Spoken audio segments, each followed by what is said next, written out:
Sir, இந்த தமிழ்நாடு முதலமைச்சரும் ஆளுநரும் ரொம்ப ஆழமான புரிதலோடு செயல்பட்டு வருகின்றனர், பணியாற்றி வருகின்றனர் அப்படின்ட்டு ஹையர் எஜுகேஷன் மினிஸ்டர் சொல்கிறாரு. ஆழமான புரிதல்னா என்ன சார்?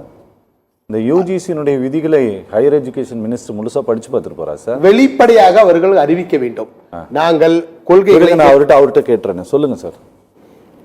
ஆழமான புரிதல்னா என்னன்னு நீங்க சொல்லலாம். எனக்கு தெரியாது சார். அதனால சொல்ற ஒரு ஆளுநருக்கு என்ன வேலை, அந்த வேலையை செய்ய முடியாது. முதலமைச்சருடைய வேலையை அவங்க செய்ய போறாங்க. இதற்கு முன்புலாம் முன்னாள் முதல்வர் கலைஞர் இருக்கும்போது ஆளுநராக இருந்தவர் சுர்ஜித் பர்னாலா இருந்தார். ரெண்டு பேரும் புரிதலோடு இருந்ததுனால தான் ரெண்டு பேருமே ஆளுநர்களில் அவங்கவுங்களுக்கு விருப்பமானதை 3 பேர் கமிட்டியை போடுவாங்க. அதில் ஆளுநர் தான் அப்பவும் நியமனம் பண்ணுவார்.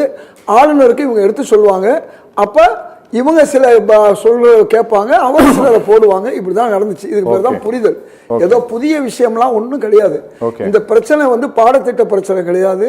இது வேற பிரச்சனைகள்லாம் கிடையாது. இது ஆளுநர், இது துணைவேந்தர் நியமனம் மட்டும்தான் இன்னைக்கு உள்ள பிரச்சனை. அதை என்ன செய்கிறது? கடந்த 5 ஆண்டுகளாக 22 பல்கலைக்கழகத்தில் ஏறத்தாழ 18 பல்கலைக்கழகம், பிறகு 15 பல்கலைக்கழகத்தில் துணைவேந்தரே இல்லாமல் இல்லை. கரெக்ட். நான் சொல்றது கொஞ்சம் கேட்டுங்க. அப்படி இருக்கும்போது நிர்வாக சிக்கல், நெருக்கடி எல்லாமே இருந்துச்சு. எந்த அளவுக்குன்னு சொன்னா அதாவது பட்டம் அளிப்பு விழாவே 1 வருஷம் 2 வருஷம்லாம் தள்ளி போச்சு. உங்களுக்கு பாரதிதாசன் 2-3 வருஷம் தள்ளி போச்சு. பாதிக்கப்பட்டவர்கள் பல்லாயிரம் மாணவர்கள் தான் பாதிக்கப்பட்டாங்க. இந்த மோதல் இருக்கு பார்த்தீங்களா, ஆளுநராக இருக்கட்டும் முதல்வராக இருக்கட்டும், இந்த மோதல்னால பாதிக்கப்பட்டவர்கள் பல்வேறு பல்கலைக்கழகத்துடைய மாணவர்கள். அதுல அன்னைக்கு ஆளுநராக இருந்தவர் மிகப்பெரிய தவறுகளை செஞ்சார், நம்ம இல்லைன்னு சொல்ல முடியாது. அவர் அதன் காரணமாக என்ன ஆச்சுன்னா 5 வருஷமும் பெரும்பாலும் ஸ்தம்பிச்சு போச்சு பல்கலைக்கழகங்கள். அப்ப இந்த மோதல் போக்கு இல்லாம முந்தைய எம்ஜிஆர் ஆட்சி காலம், கலைஞர் ஆட்சி காலம் போல அல்லது செல்வி ஜெயலலிதா ஆட்சி காலம் போல 2 பக்கமும் புரிதல். ஏன்னா ஒரு விஷயத்தை புரிஞ்சுக்கணும், இன்னைக்கு இந்தியாவில் குஜராத் மட்டும்தான், அதாவது வேந்தர் என்பவர் சிஎம்மா இருக்காரு. அது என்னமோ ஸ்பெஷலா வச்சிருக்காங்க அந்த மாநிலத்தை நான் நினைக்கிறேன். அந்த மாநிலத்தில் மட்டும்தான் சிஎம்ஏ வேந்தரா இருக்காரு. கவர்னருடைய வேலையை அவர் ஆக்ட் பண்றாரு அந்த ஊர்ல. ஆனா இதை எதிர்த்து மகாராஷ்டிரா பாஜக ஆளக்கூடிய மாநிலம், அதே மாதிரி தெலுங்கானா காங்கிரஸ் ஆளக்கூடிய மாநிலம், இந்த ரெண்டுமே இந்த 5 கமிட்டியை அவங்க போட சொல்லி அவங்களும் தான் இதை கேட்டுக்கிட்டு இருக்காங்க. யார் கேட்டுக்கிட்டு இருக்காங்க? 3வது மேற்கு வங்காளம். உங்களுக்கு தெரியும், முன்னாள் முதல்வர் செல்வி மம்தா பானர்ஜி, அவருடைய காலத்திலையும் ஒண்ணு செய்ய முடியல. யாரு? ஆளுநருக்கும் முதல்வருக்கும் மோதல். அதனால் பாதிக்கப்பட்டது யார் சொன்னா மாணவர்கள், பல்கலைக்கழகங்கள், ஆசிரியர்கள் எல்லாமே பாதிக்கப்பட்டாங்க. இது கடந்த 5 ஆண்டுகளாக நடந்த ஒரு விஷயம் தமிழ்நாட்டில். அப்படி இருக்கக்கூடாது. ஒரு புரிந்துணர்வோடு முன்னாள் முதல்வர்கள் எப்படி ஆளுநர்களோடு பிரபுதாஸ் பட்வாரியோடு எம்ஜிஆர் அவர்களும், அதே மாதிரி செல்வி ஜெயலலிதா அவர்கள் அன்றைய ஆளுநர்கள் மூலமாகவும், கலைஞர் அவர்கள் அவரோடு இருந்த ஆளுநர்கள் மூலமாக ஒன்றிணைந்து எப்படி அந்த துணைவேந்தர் நியமனத்தில் 3 பேரை போடுவாங்க. அந்த 3 பேர்ல 2 பேர் சேர்ந்தே அந்த 3 பேரை போடுவாங்க. தேர்தல் அப்போ அந்த குழு தான் இருந்துச்சு, புதுசா குழு இல்லை. இப்போ 5 பேர் குழுன்னு ஒன்று கொண்டு வந்திருக்காங்க. அதனால எது எப்படியா இருந்தாலும் மாணவர்கள் பாதிக்கப்பட, அவங்க கூட 4 பேர் தான் சார் சொல்லியிருக்காங்க. 4 பேர். தமிழ்நாடு அரசு தான் 5 மாத்திருக்கு. தமிழ்நாடு அரசுக்கு 2, அரசுக்கு 2, ஆளுநர் 1, சிண்டிகேட் 2, சிண்டிகேட்டுக்கு 1. ஆமா, அதே மாதிரி இதெல்லாம் சேர்ந்து ஒரு முறையா நாம இப்ப நியமிச்சிட்டோம்னா பல்கலைக்கழக மாணவர்களுக்கும் பிரச்சனை இல்லை, பல்கலைக்கழகத்துக்கு பிரச்சனை இல்லை. இப்படி ஒரு சூழல் வரும்னு சொல்லி இந்த மோதல் போக்கு வேண்டாம்னு நினைக்கிறாங்க. இதுக்கு முன்னால நீங்க பேசுனீங்க ஏதோ ஆழமான புரிதல் சொன்னா 3 முறை அந்த ஆளுநர் இவரை அலக்களிக்க வேண்டிய அவசியம் இல்லை. யார? முதல்வர் விஜய் அவர்கள் ஒரு பிற மாநிலங்களில் பாஜக ஆழ்ந்த மாநிலங்கள், ஆளுகின்ற மாநிலங்கள்லாம் என்னன்னு சொன்னா தனிப்பெரும் பான்மை ஒரு கட்சிக்கு கிடைச்சா அதெல்லாம் வேணாம், அதெல்லாம் இல்ல, பேசி பேசி நீங்க ஓஞ்சிட்டோம், அதெல்லாம் ஆரம்பிச்சு வேணாம். சார், நீங்க சொன்னீங்க என்னமோ ஆழமான புரிதல், நானா சொன்னேன், நீளமான minister தானே புரிதல் சொல்றாரு. காலமான புரிதல் சொன்னீங்களா, அதுக்கு ஒரு வதா சொன்னேன். அப்ப உண்மையில நீங்க சொல்ற மாதிரி 2 பேருக்கு ரொம்ப ஆழமான புரிதல் இருந்தா என்ன செஞ்சிருப்பாங்கன்னு சொன்னா, அன்னைக்கு தனிப்பெரும் கட்சினா விஜய் அவர்களை ஆட்சிக்கு அழைச்சிருப்பாங்க. 2-3 முறை அவர் அழைக்க வேண்டிய அவசியம் இல்லை. அதனால அவர் மோதல் வச்சிருக்காரு, காதல் வச்சிருக்காரு. இந்த ரெண்டும் இல்லாம மாணவர்கள் சாதல் கூடாதுங்கிறதுக்காண்டி தான் இந்த துணைவேந்தர்கள் நியமனம் பண்ணணும்னு சொல்லி இன்னைக்கு இந்த ஒரு முடிவுக்கு அரசு வந்திருக்கு. சார் இங்க பாருங்க, இந்த தேடுதல் குழுவினுடைய தலைவராக யார் இருப்பார் என்பதை கவர்னர் நியமிப்பார். சரியா? கவர்னர் தான் டிசைட் பண்ணுவார். 2வது, நீங்க இவ்வளவு நாள் ஒருத்தர் வந்து வைஸ் சான்சலர் ஆகணும் அப்படின்னா 10 வருஷம் அவர் பணியாற்றி இருக்க வேண்டும் என்ற விதிகள் யூஜிசியினுடைய புதிய ரூல்ஸ்ல தளர்த்தப்பட்டிருக்கிறது. நீங்கள் யாரை வேண்டுமானாலும், என்ன பெரிய எக்ஸ்பர்ட்ஸு, நீங்கள் யாரை வேண்டுமானாலும் நியமிக்கலாம் என்று கொண்டு வரப்பட்டிருக்கக்கூடிய இந்த மாற்றங்களை எல்லாம் தமிழ்நாடு அரசாங்கம் ஏற்றுக்கிறதா? எங்களுக்கு என்னன்னா, நீங்கள் ஜாயிண்ட் செக்ரட்டரி கேடரில் இருக்கக்கூடிய அதிகாரிகளை நீங்கள் வந்து ஒரு 5 ஆண்டுகளுக்கு மத்திய அரசு எடுத்து ஐஏஎஸ் அதிகாரிக்கு இணையான ஆஃபீஸர்ஸ் இவங்க எப்படி அப்பாயின்மெண்ட் பண்ணுறாங்களோ அதே போல் எஜுகேஷனுக்குள்ளேயுமே வந்து இப்போ யாராச்சும் ஒருத்தவங்க யோகாவில் பெரிய எக்ஸ்பர்ட்டாக இருப்பாங்க. தஞ்சை தமிழ் பல்கலைக்கழகத்திற்கு அந்த யோகா எக்ஸ்பர்ட்டை வந்து வைஸ் சான்சலரா போட்ட முடியுமா? நீங்க சொல்லுங்களேன். உங்க ஊகத்துக்குலாம் நான் பதில் யோகா இல்ல சார், அது விதி சார். அது மாத்தி இருக்காங்க. யோகமா இருக்கட்டும், ஊகமா இருக்கட்டும், நான் பதில் சொல்ல விரும்பல. இன்னைக்கு நியமிக்கப்படக்கூடிய உறுப்பினர்கள்ல தமிழ்நாடு அரசுடைய உறுப்பினர்கள் இருப்பாங்க. அது மட்டுமல்ல, அதுல மோதல் இல்லாம இருந்தா எங்களுக்கு கூடுதலா 2-3 துணைவேந்தரை நியாயமான ஆளை கொடுங்கன்னு சொல்லி பேச முடியும். இதுதான் இதுக்கு முன்ன நடந்தது. நானே பல துணைவேந்தரை நியமிப்பதற்குள்ள முயற்சி எடுத்தவன். அப்ப என்னென்ன நடந்துச்சுன்னு எனக்கு தெரியும். அதனால அதுக்கு பிறகுதான் என்ன நடந்துச்சுன்னா, அதாவது 40 கோடி 50 கோடி குழுக்களர்கள் மட்டும்தான் துணைவேந்தரா வர முடிஞ்சு. ஒரே ஒரு நிமிஷம் இல்லைங்க, அதுக்கு முன்னாடி அதிமுக ஆட்சி காலத்தில் நடந்துச்சு. அந்த நிலைமை வரக்கூடாது. உங்களுக்கு 10 ஆண்டுகளா என்ன நடந்துச்சு தெரியுமா? கடந்த 10 ஆண்டுகளா நல்லா சொல்லுங்க. யாருமே சம்பந்தம் இல்லாதவர்கள், தகுதி இல்லாதவர்கள் பணத்தை கொடுத்துட்டு வந்தாங்க, பிரச்சனையில மாட்டிக்கிட்டாங்க. சேலம் இன்னும் பெரியார் என்ன நடந்துச்சு உங்களுக்கு தெரியாது. சம்பந்தமே இல்லாதவர்கள், நாம ஆட்சியாளர்கள் நியமித்தவர்கள் என்ன நடந்துச்சு. அதனால குழுவோட போகும்போது நியாயமானவர்கள் வருவார்கள் நம்பிக்கை இருக்கு. பெரியார் பல்கலைக்கழகத்தோட விசிஏ கவர்னர் அப்பாயின்மெண்ட் பண்ணாரு.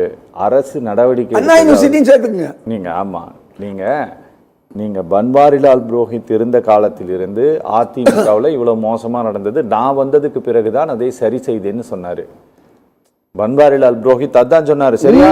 அதற்கு பிறகு திரு RN ரவி வந்தார். தயவு செஞ்சு கேளுங்க, சும்மா வாய்க்கு வந்தது அடிச்சுட்டு போயிடலாம் கூடாதுன்னு. நீங்க தான் ஆதாரத்தோட சொல்றீங்க. நீங்க ஆதாரத்தோட சொல்றீங்க. ஆனா நீங்களே உண்மையை ஒத்துக்கிறீங்க. அதிமுக ஆபீஸ்ல போட்ட வைஸ் சான்சலரும் தவறு செஞ்சிருக்காங்கன்னு சொல்றீங்க, ஆளுநர் போட்டவர்களும் தவறு செஞ்சிருக்காங்கன்னு சொல்றீங்க. அப்ப இதுக்கு வழி என்ன சார்? நீங்க மொட்டையா வந்து நீங்க எந்த சார்ஜும் யார் மேலையும் வைக்க முடியாதுங்க. நீங்க நீங்க ஒரு பெரிய ஒரு பெரிய அமைப்புல இருக்கிறீங்க, நீங்க ஆட்சிக்குள்ள வேற போயிட்டீங்க. இப்படி பொதுவா பேசாதீங்க தயவு செஞ்சு. அதனாலதான் இவ்வளவு நேரம் உங்களுக்கு விளக்கமா சொன்னேன். இல்ல, ஒவ்வொரு மாநிலங்கள் என்ன செஞ்சு, நம்ம மாநில முன்னாள் முதல்வர் கலைஞர் இருக்கும் போதும், முன்னாள் முதல்வர்கள் எம்ஜிஆர் உள்பட இருக்கும் போது என்ன நடந்துச்சு, அன்றைய ஆளுநர்கள் 2 பேர் எப்படி மோதல் இல்லாம இதை வந்து முறைப்படுத்தினாங்க. இவ்வளவே நான் சொன்னேன். மோதல் வந்ததுனால பல்கலைக்கழகங்கள் பாதிக்கப்பட்டது, பல்லாயிரம் மாணவர்கள் பாதிக்கப்பட்டார்கள். கடந்த 5 ஆண்டுகள் நடந்ததெல்லாம் நம்ம அலங்கோலம்லாம் உங்க கண்ணு முன்னால பார்த்துட்டு இன்னைக்கு நம்ம வசதிக்கேற்ப மறந்துடக்கூடாது. அதையும் நாம தெரிஞ்சுக்கணும். அதை சரி செய்யணும் சார். அன்னைக்கு தவறு நல்லது நடந்துச்சு, தவறு நடந்துச்சு.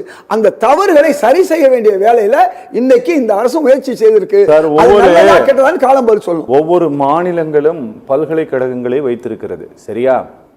சமீபத்தில் இந்தியாவில் இருக்கக்கூடிய ஆகச்சிறந்த மாநிலங்களின் பட்டியலை எஜுகேஷன் டிபார்ட்மெண்ட் வெளியிட்டாங்களா இல்லை நித்தி ஆயோக் வெளியிட்டதுங்களா சார்? நித்தி ஆயோக் வெளியிட்டாங்க. அதில் இந்தியாவில் 28 ஸ்டேட்டு 8 யூனியன் டெரிட்டரிஸ் இருக்கு, சரியா? அதில் மாநில அரசாங்கத்தினுடைய பல்கலைக்கழகங்களில் முதல் இடத்தில் இருக்கக்கூடியது அண்ணா யூனிவர்சிட்டி, சரியா? அதனால நீங்க வந்து இங்க உட்கார்ந்துகிட்டு இந்த ஸ்டேட்ல வந்து என்னமோ நேத்து வந்த மாதிரி சொல்றீங்க. அண்ணா யூனிவர்சிட்டி போன வருஷம் சார் 10 வருஷம் 15 வருஷமா இந்த நிலையில இருக்கு சார். நீங்க அண்ணா யூனிவர்சிட்டிங்கிறது ஐஐடி தரத்துக்கு உள்ளது. அண்ணா யூனிவர்சிட்டி நேத்து வந்தது இல்ல. நீங்க எலிமெண்டரி ஸ்கூல் இல்லாம இது ஹை ஸ்கூல் இல்ல, ஹை ஸ்கூல் இல்லாம காலேஜ் இல்ல, எல்லாமே நேத்து வந்ததுன்னு சொல்லாதீங்க. அதுக்கு ஒரு தொடர் பாரம்பரியம் உண்டு. அதாவது இன்னைக்கு இல்ல, பெருந்தலைவர் காமராஜர் படிக்காதவர்களை படிக்க வச்சாரு பாருங்க. அன்னைக்குல இருந்து இது ஆரம்பிச்சிருச்சு. தமிழ்நாடு கல்வி தொழில்ல என்னென்னவா இருந்துச்சுன்னு புதுசா நம்ம பேச வேண்டியதில்லை சார். சார் ஒருவேளை எனக்கு தெரியல சார், நீங்க வேணா சொல்லுங்க.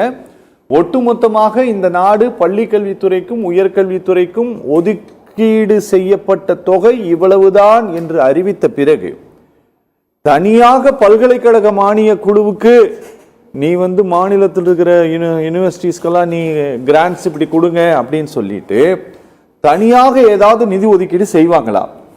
ஏன்னா இங்க அரசு, மத்திய அரசு சொல்லி இருக்கிற பட்ஜெட்ல வெறும் 3000-4000 கோடி அவ்வளவுதான். இந்த 4000 கோடி தான் பிரிச்சு வருதுன்னு நினைக்கிறேன் இந்தியா முழுசு. கரெக்ட் தானே சார்? நீங்க சொல்றதுதான், நான் சொல்லல, பட்ஜெட் சொல்லுது. முதல்ல ஒதுக்குனீங்கல்ல ஒரு 3-4 இனங்கள் 17, 11, 10 அதுல இருந்து கொஞ்சம் வரத்தான் செய்யும். அதுல இருந்து கொஞ்சம் வரும். உங்களுக்கு சொன்னீங்க இல்லையா, அதை படிச்சு பாத்தீங்கன்னா தெரியும். எல்லாத்துலயும் சேர்ந்து வந்துகிட்டு இருக்கு. அது இன்னைக்கு நேத்து இல்ல, எல்லாத்துலயும் சேர்ந்து. சகோதரர் அழகா சொன்னாரு. 15 ஆண்டுகளா, கடந்த 15 ஆண்டுகளா, 10 ஆண்டுகள் ஏடிஎம்கே ஆட்சி, 5 ஆண்டுகள் டிஎம்கே ஆட்சியில ஆசிரியர்கள் நியமனம் நடக்கலைன்னு சொன்னேன். நான் சொல்லிக்கிறேன் சார். இல்ல சார், நீங்க கொஞ்சம் கிளியர் பண்ணுங்க. நீங்க பாட்டுக்கு சென்ட்ரல் யூனிவர்சிட்டிக்குன்னு ஒதுக்கப்பட்ட தொகையை ஸ்டேட்டோட யூனிவர்சிட்டிக்கு யூஜிசி வாங்கி கொடுக்குதா?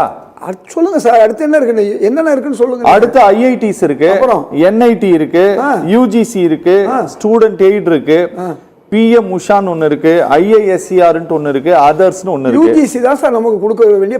யூஜிசி டோட்டல் அலோகேஷன் வெறும் 4000 கோடி தான் சார் வருஷத்துக்கு ஒரு வருஷத்துக்கு. அதுல எத்தனை யூனிவர்சிட்டி நம்ம தமிழ்நாட்டில் இருக்கோ அதுல பிரிச்சு கொடுப்பாங்க. இது இன்னைக்கு நேரத்தில் தொடர்ந்து செஞ்சுட்டு இருக்க வேலை. இப்போ நான் சொல்ல வர்றது, சகோதரர் அழகா சொன்னார், 15 ஆண்டுகளாக ஆசிரியர் நியமனம் இல்லை, அதை செய்யணுங்கிற முடிவுல தான் இந்த அரசு வந்திருக்குன்னு இன்னைக்கு மாண்புமிகு அமைச்சர் விஸ்வநாதன் என்ன சொல்லியிருக்காரு. அதெல்லாம் செய்ய முடியாது, நீங்க எப்படி செய்யணும் ரூல்ஸ் இருக்குது சார். நீங்க முடியாதுன்னு சொல்லாதீங்க சார். இன்னைக்கு என்ன அறிவிப்பு வந்திருக்கா, டிஆர்பி தெரிவித்துள்ளதுல 42,000 ரூபாய் பரீட்சை எழுதியிருக்காங்க. அவர்களுக்கு நாங்கள் உடனடியாக பணி நியமனம் யார் யார் செலக்ட் ஆகிறாங்களோ தரப்போறோம் சொல்லியிருக்காங்க. நீண்ட காலமா அது நிலுவையில் இருக்கு. எப்போ எக்ஸாம் நடந்தது? எக்ஸாம் இதுக்கு முந்தின ஆட்சி நடந்தது சார். ஆனா நியமனம் இல்லை சார். இப்ப பண்ண போறோம்னு சொல்றாங்க சார். ரிசல்ட் வந்தாலும் சார் இது மட்டும் இல்ல, எல்லாமே தொடர்படியா நடக்கும். நான் கேட்கிறேன், மின்சார வாரியத்தில் என்ன நடந்துச்சு? என்ன நடந்தது? 11 மாசமா நியமிக்கப்படல. இவங்க வந்தவன நியமிச்சாங்க இல்லையா? 11 மாசமா ஏன் நியமிக்கப்படல நீங்க கேட்க முடியுமா? நான் கேட்க முடியுமா? கடந்த எக்ஸாம் எழுதி அப்ப யார் நியமனம் கொடுத்தது? சமீபத்தில் முதல்வர் விஜய் அவர்கள் வந்து நியமனம் கொடுக்கிறது மட்டுமல்ல, சரியில்லாத அல்லது பிரசவ வேதனையில் இருக்கக்கூடிய ஒரு பெண்ணுக்கு கீழே இறங்கி வந்து கொடுத்தார் இல்லையா? நான் அதைத்தான் சொல்ல. நீங்க அதாவது இவையெல்லாம் அதிகாரம், ஆட்சி அதிகாரம் பண்றது. எந்த முதல்வரை வச்சு நீங்க சொல்ல முடியாது. ஆனா முதல்வருடைய இன்ஸ்ட்ரக்ஷன் தான் முக்கியம். உடனே கொடுண்டு. அதே மாதிரி முதல்வர் இன்ஸ்ட்ரக்ஷன் கொடுத்திருக்காரு. அது மட்டுமல்ல, முதல்வர் தான் வேந்தராக இருக்க வேண்டும் என்ற கோரிக்கையை வைத்திருக்கிறார்கள். அதை நாங்கள் நிறைவேற்றுவோம் சொல்லி கல்வி அமைச்சர் சொல்றாரு. அதை விட நான் இன்னொரு விஷயம் சொல்றேன். ஒரு ஆள் சொல்லுங்க, 3 பேர் தாங்க ஏற்கனவே நியமனத்தில் இருந்தாங்க. ஒன்னு கவர்னர் ஆளு, இன்னொன்னு அரசு ஆளு, இன்னொன்னு சிண்டிகேட். இப்ப என்ன பண்ண போறாங்கன்னா, கூடுதலா அரசு சிண்டிகேட் ஒரு ஆளை நாங்க கேட்டிருக்கோம் சொல்றாங்க. அப்படி வரும்போது நான் 3 பேர் ஆகும். யூஜிசிஏ வந்தா கூட இங்க 2 பேர் தான் வர முடியும். அந்த ஒரு நிலைமையில தான் இன்னைக்கு தெளிவா அவர் சொல்லியிருக்காரு. படிச்சு பார்த்தா தெரியும். மொத்தம் 5 பேர் வந்தா அதுல ஏற்கனவே உள்ள சிண்டிகேட் போக அரசு சார்பா ஒரு சிண்டிகேட் இப்படி மொத்தமா நியமிக்கும் போது நம்மள்கிட்ட வந்து அதிகமான இடங்கள் வந்தா நம்ம அதிகமாக நியமிக்க முடியும். அதை நாங்க ஆளுநர்கிட்ட பேசியிருக்கோம்னு சொல்லியிருக்காங்க. இந்த முடிவான முடிவு அல்ல, இனிமேல் தான் அந்த முடிவு வரும். ஆனா மோதல் போக்கு இருக்கக்கூடாது, காதல் போக்கு வேணாம். ஆனா இப்போதைக்கு நம்ம தேவை ஈதல் போக்கு. அதாவது ஒவ்வொரு பல்கலைக்கழகங்கள்லையும் நிச்சயமாக வேந்தர்கள் இருக்கணும். அந்த வேந்தர்கள் மூலமாக பல்கலைக்கழகத்துடைய மாணவர்களுக்கு பட்டமளிப்பு விழாவிலிருந்து அவங்களுடைய எல்லா வகையான உதவி நடக்கணும். கடந்த ஆண்டுகள் இந்த மாதிரி வேந்தரே இல்லாம 16 பல்கலைக்கழகம், உங்களுக்கு வேணா நான் படிச்சு காமிக்கிறேன். இவ்வளவு பல்கலைக்கழகத்தில் வேந்தரே இல்லாத ஒரு பிரச்சனை இருந்தது. அதை மாற்றணும், சரி செய்யணும்னு நினைக்கிறாங்க. இதுல போய் யாருக்கு அடகு வைக்கிறதோ, யாருக்கு யார் பேச்சை கேட்க போறதோ அதெல்லாம் ஒண்ணும் கிடையாது. துணைவேந்தர் மேட்டர் தான் நம்ம பேசிக்கிட்டு இருக்கோம். அடுத்து ஆசிரியர் நியமனம். எப்படி மின்வாரியத்தில் வந்த உடனே ஒரே மாசத்துல ஆசிரியர் நியமனத்தை இது மின்வாரிய ஊழியர்கள் நியமனம் பண்ணாங்களோ அதே மாதிரி நீண்ட காலமா 15 ஆண்டுகளா நியமிக்கப்படாத ஆசிரியரை நியமிக்க போறாங்க.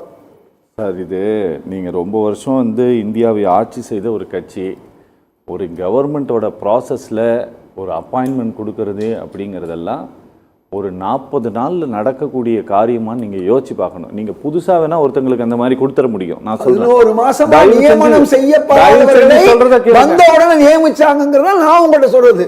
இந்த 50 நாட்கள்ல என்னென்ன நடந்திருக்கு, இன்னைக்கு எந்த அளவுக்குன்னா பத்திரப்பதிவு நடந்த 15ஆவது நாள் உங்களுக்கு பட்டா எங்கேயும் நீங்க அலைய வேண்டிய ஆன்லைன்ல கிடைக்குது. ஒரு குறையை நீங்க கொண்டு வந்திருக்காங்க சார். 17ஆம் தேதி துவங்குறாங்க. பள்ளிக்கூட புதுப்பித்தலுக்கு 5 லட்சமோ 10 லட்சமோ கொடுக்க வேண்டியதில்லை சார். நீங்க அது இல்லாம நீங்க ஃப்ரீயா பெறலாம் சார். இப்படி பல காரியங்களை அவங்க செய்ய ஆரம்பிச்சிருக்காங்க. அவங்கள வாழ்த்துவோம், பாராட்டுவோம். சொல்லுங்க. ஸ்டார் 1.0 திரு எடப்பாடி பழனிசாமியினுடைய ஆட்சி காலத்தில் கொண்டு வரப்பட்டது பத்திரப்பதிவு துறையில் டிசிஎஸ் மூலமாக. சரியா? ஏன் இல்ல நடக்கலையா? நடந்துட்டு தாங்க இருக்கு. ஸ்டார் 2.0 திரு சொல்லுங்க இவருடைய ஆட்சி காலத்தில் கொண்டு வரப்பட்டது. ஸ்டார் 3.0 இந்த டிஎம்கே கவர்மெண்ட்ல கொண்டு வரப்பட்டது. இது ஒரு துறையினுடைய அடுத்தடுத்த கட்ட டெவலப்மெண்ட். நீங்க ஏதோ இவங்க வந்ததுனால இல்ல இல்ல நீங்க 17ஆம் தேதி சாதனையாக 17ஆம் தேதி நேரடியாக கிடைக்குது. எங்களுக்கு எல்லாம் கிடைக்கல சார். கடந்தாங்க பட்டாவுக்கு என்ன பாடுபட்டோம் எங்களுக்கு தான் தெரியும். என்ன பாடுபட்டீங்க? கிட்டத்தட்ட பல மாதங்கள் ஆகும் சார். எல்லாம் குடுக்கல் வாங்க முடிஞ்சா தான் சார் பட்டா கிடைக்கும். இன்னைக்கு அந்த மாற்றம் வந்திருக்கு சார். நான் ரிஜிஸ்டர் ஆபீஸ்க்கு சமீபத்தில் போனேன் சார். ஒரே ஒரு பயம். அதே மாதிரி ஆர்டிஓ ஆபீஸ்ல கூட இன்னைக்கு எல்லா இடங்கள்லயும் இன்னைக்கு இல்லாத ஒரு சூழல் வந்திருக்கு. இதை நீங்க மறுக்காதீங்க. ஒரு நல்லது நடக்குது. ரொம்ப எளிமை சார். அரவிந்த் சார், தோப்பாகாது, தனி மரம் தோப்பாகாதுங்கிறத எப்போது மனசுல வைத்துக் கொள்ளுங்க. யாருமே தனி மரமே இல்ல. கொஞ்சம் அமைதியா இருங்க. சும்மா சும்மாலாம் இல்ல சார். எல்லாருடைய மனதுல என்ன இருக்கிறத புரிந்து கொண்டுதான் நான் பேசுகிறேன். தனி மரம் தோப்பாகாதுங்கிறத மனதுல பதிவா உறுதியாக வைத்துக் கொள்ளுங்கள். ஒரு உண்மையை புரிந்து கொள்ளணும். 3 பேர் என்ற அந்த நியமனம் என்பது, அதாவது இப்ப 4 பேர்னு கொண்டு வந்த ஆளுநருடைய வேலையை நிலுவையில வச்சிருக்கோம். அது ஆளுநர் கொண்டு வரல, யுஜிசி ஆளுநர் மூலமா வந்தது. இப்ப நாம என்ன திரும்ப தப்பா சொல்லாதீங்க. அது யுஜிசி கொண்டு வந்தது, கவர்னர் மூலமா வந்தது இல்ல. 4 பேர் இருந்தா 2 பேர் மத்திய ஒன்றிய அரசு, அதே மாதிரி 2 பேர் மாநில அரசு இருக்கும். அதை விட 5வது ஒருத்தர் நியமனம் பண்ணா, அந்த 5வது ஒருத்தர் நியமனம் பண்ணா அது தமிழக அரசு மூலமாக உள்ள சிண்டிகேட். அப்படி வரும்போது நமக்கு 3 பேர் கிடைக்கும். நாம நினைக்கிறது நடக்கும் அடிப்படையில் தான் இந்த அரசு பண்ணிருக்கு. இல்ல 3 பேர் நியமனம் பண்ணும்போது சார் இங்க பாருங்க சார், பல்கலைக்கழகங்களுக்கு வேந்தராக முதலமைச்சரே இருப்பார் அப்படின்ட்டு இந்த மாநில அரசு சட்டம் போட்டு, அந்த சட்டத்துக்காக உச்சநீதிமன்றத்தில் போய் சண்டை போட்டு, சிறப்பு உச்சநீதிமன்றத்துக்கு என்று இருக்கக்கூடிய சிறப்பு அதிகாரத்தின்படி அந்த சட்டத்தை இந்த மாநில அரசு உறுதிப்படுத்தி இருக்கிறது. ஆனா இந்த அரசு இந்த அரசு கவர்னர் கிட்ட போய் 5வதா ஒருத்தரை வச்சுக்கலாமா அப்படின்னு நீங்க கடிதம் எழுதியிருக்கிறீங்க. நான் கேட்கிற கேள்வி அது குஜராத்துக்கு மட்டும் இருக்கக்கூடிய தமிழ்நாட்டு கேட்டு. இப்ப நம்ம அரசு என்ன கேட்குது? முதல்வர் விஜய் அவர்கள் தான் வேந்தராக இருக்க வேண்டும் என்று இன்னைக்கு வரை நம்ம கேட்டுக்கிட்டு தான் இருக்கோம். அந்த அரசு என்ன செஞ்சோ இந்த அரசு செஞ்சு இந்த மாதிரி நான் படிச்சு காமிக்கிறேன் உங்களுக்கு. அதனால அதை நாம வேணாம்னு சொல்ல. இப்ப உடனடியாக துணைவேந்தர் நியமனம் பண்ணலைன்னு சொன்னா மாணவர்களுக்கு பாதிப்பு ஏற்படும் சொல்லிதான் இந்த விஷயத்தை அவங்க எடுத்துக்கிறாங்க. நான் 3 பேர் நியமனம் பண்ணும்போது சிறுபான்மைக்கு உதவுன்னு சொல்லி அன்னைக்கு தலைவர் மூப்பனார் அவர்கள் மூலமாக வேளாண் பல்கலைக்கழகத்துக்கு வகாப் என்பவரையும், அதன் பிறகு திரு சாதிக் அவர்களையும், அதன் பிறகு அந்த 2 பேரும் கிடைச்சு போச்சு. ஜெயலலிதா ஆட்சி காலத்தில் உங்களுக்கு மீர் முஸ்தபா அவர்கள் கிடைச்சிச்சு. அதே மாதிரி திரு டாக்டர் உதுமான் மைதீனுக்கு முயற்சி எடுத்தோம். அதுதான் கிடைக்காம போச்சு அந்த நேரத்தில். காரணம் அன்னைக்கு பணம் விளையாண்டுச்சு. இந்த விஷயமெல்லாம் நான் தொடர்ந்து பார்த்துக்கிட்டு இருக்கேன். என்ன நடக்கும் அப்படின்னு எனக்கு தெரியும்.